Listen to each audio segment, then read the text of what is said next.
Most fans think Toothless is the fastest dragon alive, and honestly, after everything we've seen across the movies and TV series, it's hard to argue against that. But here's the question, is Toothless really untouchable? Because throughout the How to Train Your Dragon universe, we've seen dragons cross entire oceans, disappear into storm clouds, outrun hunters, and perform aerial maneuvers that seem almost impossible. Some dragons rely on raw power, some rely on agility, and some are built for one thing only, speed. Today, we're counting down the 10 fastest dragons in the entire HTTYD canon, using only evidence from the movies, Race to the Edge, Riders of Berk, Defenders of Berk, and official dragon guides. No fan theories, no made-up numbers, just pure dragon speed. And trust me, by the time we reach number 1, you'll understand why this dragon became a legend. Let's begin. Number 10. Gronckle. The Gronckle isn't exactly known for speed. In fact, Meatlug spends most of the franchise proving that Gronckles are built like flying boulders. They're heavy, they're durable, and they can stay airborne surprisingly well despite their size. Throughout the films and TV series, Gronckles consistently lag behind the rest of the dragon riders during long-distance flights. But here's why they still make the list. A Gronckle's wing beat is incredibly efficient. Despite carrying one of the heaviest bodies in the dragon world, they can travel huge distances without tiring. They're slow compared to almost every dragon ahead of them, but they're still faster than many species that never made this ranking. And from here on out, things get much faster. Number 9. Monstrous Nightmare. Hookfang immediately feels faster than Meatlug,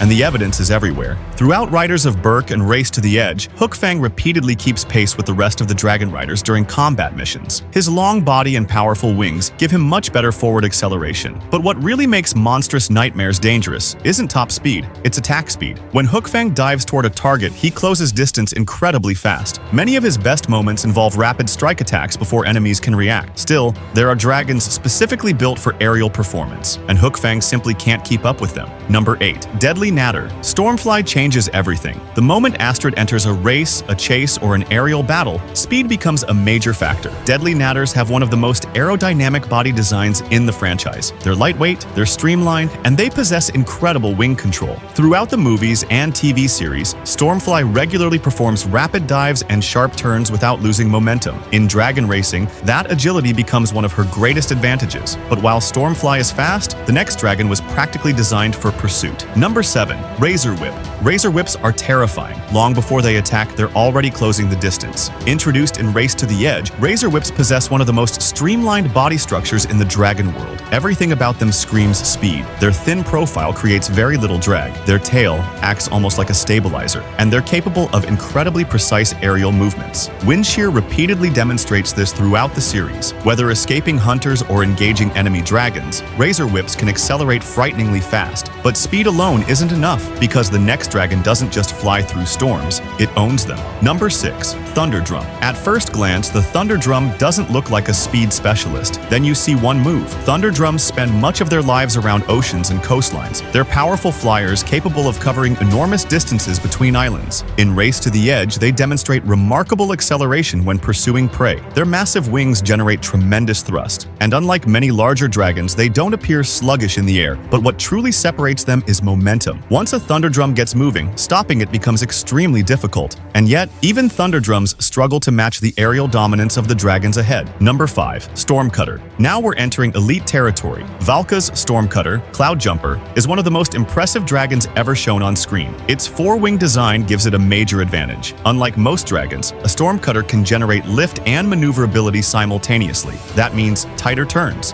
better control, and sustained high-speed flight. Throughout HTTYD 2, Cloudjumper repeatedly demonstrates incredible aerial precision while transporting Valka across vast distances. Few dragons combine speed and control as effectively, but now we're entering a category reserved for legends. Number 4. Skrill. The Skrill is one of the most feared dragons in the entire franchise, and for good reason. Everything about this dragon feels fast. Its sleek body, its lightning-based attacks, its aggressive flight style. In Riders of Berk and later appearances, the Skrill repeatedly demonstrates explosive acceleration. It often appears and disappears before opponents can properly react. Even experienced dragon riders struggle to track its movements. The Skrill doesn't just fly, it strikes, like lightning itself, and somehow, there are still 3 dragons faster. Number 3. Light Fury. The Hidden World introduced a dragon capable of doing something almost nobody expected, keeping up with Toothless. The Light Fury is incredibly difficult to track during flight. Her body is even more streamlined than a Night Fury's. Her movements are smooth,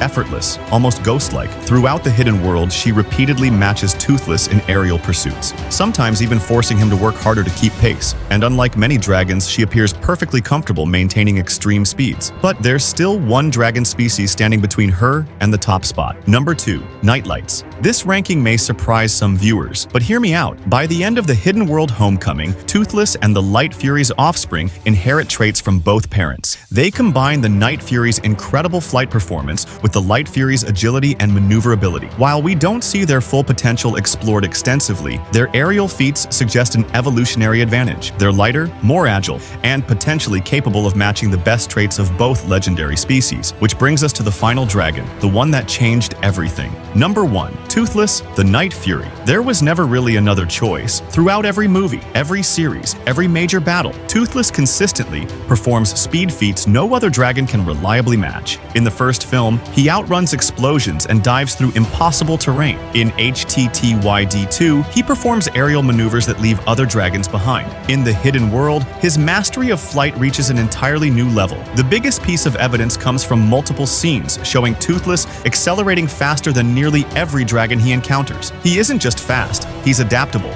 He can climb vertically, dive instantly, turn with almost no loss of momentum, and maintain incredible control while doing it. The official lore repeatedly describes Night Furies as among the fastest and rarest dragons ever known. And after everything we've seen, it's hard to disagree. Toothless isn't just the fastest dragon, he's the standard every other dragon gets compared to. So, do you agree with this ranking? Should the Skrill have been higher?